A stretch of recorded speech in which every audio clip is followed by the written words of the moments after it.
Patna SSP मानव सिंह ढिल्लों का press conference. Double murder का बड़ा खुलासा। दोस्त ही दोस्त का निकला कातिल। इसी में ही दोनों को गोली मारकर उनकी हत्या कर दी गई। ये काफ़ी सेंसेशनल केस था और एकदम ब्लाइंड केस था। तो जैसे ही इस घटना का पता चला, साथ ही पुलिस हरकत में आई। जहाँ से ये लोग निकले थे और किस किस के साथ थे, हम लोगों ने डेटा कलेक्ट करना शुरू किया। ये अज्ञात के ऊपर केस करवाया था। दोनों के जो मृतक के घर वालों ने अज्ञात के ऊपर केस करवाया था। इसमें विशेष टीम फिर हम लोगों ने बनाई। नगर पुलिस अधीक्षक पूर्वी, अनुमंडल पुलिस पदाधिकारी सिटी, थानाध्यक्ष बाईपास, थानाध्यक्ष आलमगंज और थानाध्यक्ष अगमकुआं और मेहदीगंज, 4 थाना का टीम बना था। इसमें जो दोनों मृतक थे, उसमें सबसे पहला जो क्लू हम लोगों को मिला सीसीटीवी फुटेज से मिला। और जो मृतक अभिनंदन सौरभ था, ये खुद भी आपराधिक प्रवृत्ति का था। 30/8/22 को ही इसके ऊपर केस हुआ था, जो कि NMCH के बगल में ठेला लगाने को लेकर उसमें आपसी विवाद हुआ था। फिर जहाँ से पूछताछ किया गया और जहाँ से ये लोग निकले थे, तो मृतक के घर वालों से, दोनों मृतक के घर वालों से पूछताछ किया गया।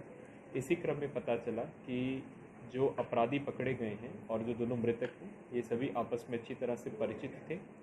एक दूसरे के साथ ये लोग गैसिंग का अवैध धंधा भी करते थे और गांजा वगैरह का व्यापार भी करते थे। इसी क्रम में इन लोगों की अच्छी दोस्ती भी थी, लेकिन आपसी वर्चस्व को लेकर इन लोगों के बीच में विवाद होना शुरू हो गया था।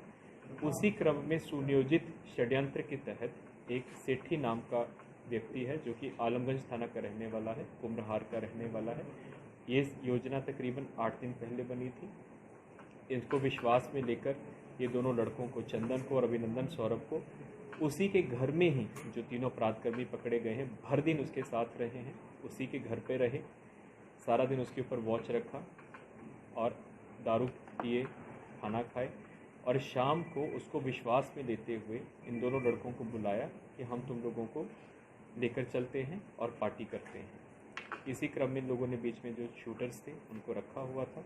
और जैसे ही जो दोनों मृतक हैं बाइक पर अपने घर से निकले हैं, थोड़ी दूर बाद जाके इन्होंने शूटर्स को इशारा किया है और दोनों को वहाँ पे इनकी हत्या हो गई है। इसमें टोटल 3 अपराधकर्मी पकड़े गए हैं। एक का नाम संजय कुमार केसरी है उर्फ चीकू, जो कि गुलजारबाग आलमगंज का रहने वाला है। गणेश कुमार, पिता का नाम रामबाबू साहनी, जो कि सादिकपुर मछुआ टोली का रहने वाला है। और मंतोष कुमार, जो मुख्य रूप से षड्यंत्र करता है और लाइनर है, पिता विश्वनाथ केवट, जो कि मछुआ टोली थाना आलमगंज का रहने वाला है। इसका जो प्रमुख षड्यंत्र करता है वो वर्तमान में फिरार है और उसको छापामारी चल रही है उसको गिरफ्तारी करने के लिए। इस प्रकार इनसे एक जिंदा कारतूस और जो फायर हुआ खोखा वो भी बरामद हुआ है। इनमें से जो तीनों अपराधकर्मी हैं, इन्होंने बताया है कि ये लगभग 1 साल से गैसिंग वहाँ से करवाते थे और उसी के जो पैसे के डिस्ट्रीब्यूशन को लेकर था, इसमें विवाद हुआ था। और जो ठेला लगाने को लेकर भी ये लोग पैसा लेते हैं ठेला वालों से, उसमें भी पहले से इनका विवाद चल रहा था। उसी के कारण चंदन बेसिकली उसके साथ रहता था। गोलू उसका छोटा नाम है, जो अभिनंदन है, सिर्फ उसके साथ रहता था, उसका खास मित्र था और जहाँ पे भी वो जाता था उसको साथ में ही लेके जाता था। इनका जो मेन टारगेट था अभिनंदन सौरभ था, लेकिन क्योंकि हमेशा वो भी उसके साथ रहता था तो उसको भी साथ में उसको टारगेट कर दिया जाता।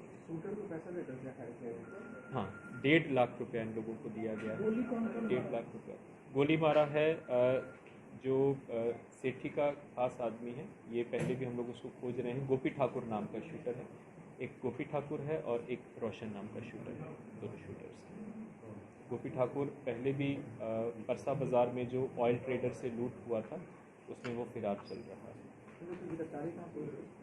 ये इनकी गिरफ्तारी आलमगंज से ही हुई है। ये सभी लोग आलमगंज के ही रहने वाले हैं। सर, ये कहीं ना कहीं ये पूरा मामला गैसिंग से जुड़ा हुआ है। राजधानी पटना में भी कई गैसिंग के अड्डे हैं जो खुलेआम चल रहे हैं, उसको लेकर पुलिस क्या कुछ कार्रवाई? आप जान रहे हैं कि बहुत से मीडिया कर्मियों ने हम लोगों को कुछ वीडियो, शायद आपने भी भेजा था, हम लोगों को वीडियो भेजा था।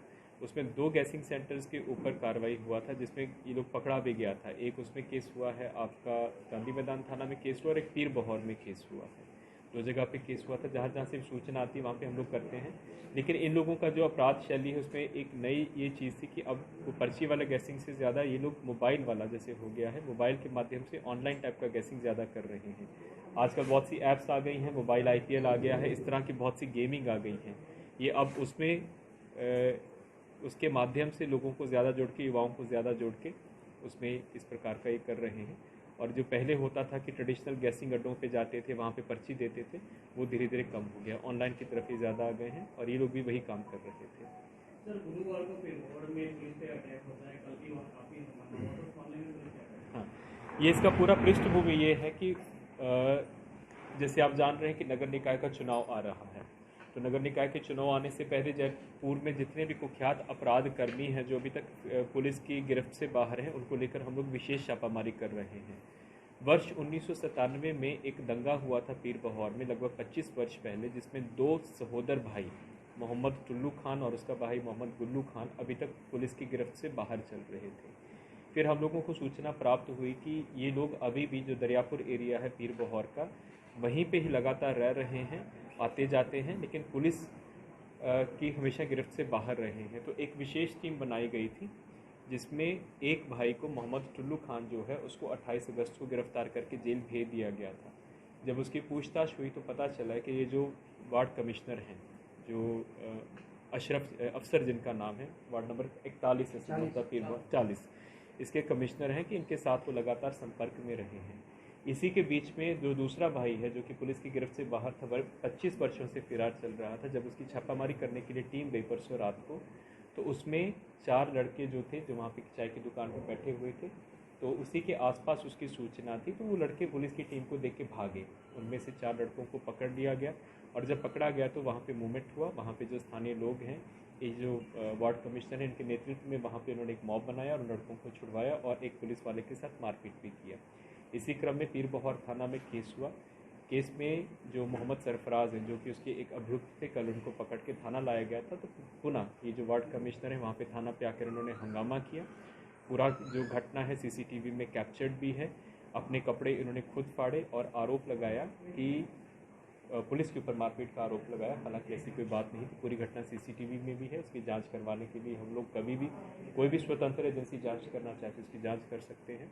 और आके धमकी दिया, इवन एसडीपीओ टाउन को धमकी दिया कि नहीं, अभी क्योंकि पूरा चुनाव का माहौल चल रहा है, कि इस तरह से हम लोग किसी को गिरफ्तार नहीं होने देंगे। लेकिन हम लोग भी, पुलिस ने बहुत ही संयम से, धैर्य से बाहर रोड जाम भी किया, सब कुछ किया, लेकिन उसके बावजूद भी दोनों को गिरफ्तार किया गया है। सरफराज तो पहले गिरफ्तार हो गए थे और जो मोहम्मद अफसर, उनको भी गिरफ्तार किया गया है। इस प्रकरण में कुल 13 नामजद अभियुक्तों के ऊपर एफआईआर हुआ था, 2 उसमें गिरफ्तार हो चुके हैं। 11 और लोगों को जो सीसीटीवी फुटेज के माध्यम से आइडेंटिफाई हुए, उनको गिरफ्तार करने की कार्रवाई की जा रही है। 2 एफआईआर हुए हैं। एक एफआईआर हुआ था परसों रात को हुआ था, जो कि सिपाही थे उदय, उनका, हाँ, उनके साथ जो मारपीट हुआ था, और एक जो कल थाना में आकर हंगामा किया गया है, जो गिरफ्तार व्यक्ति को छुड़वाने का एक असफल प्रयास और प्रेशर करवाया जा रहा था, तो उसमें भी गिरफ्तार किया गया।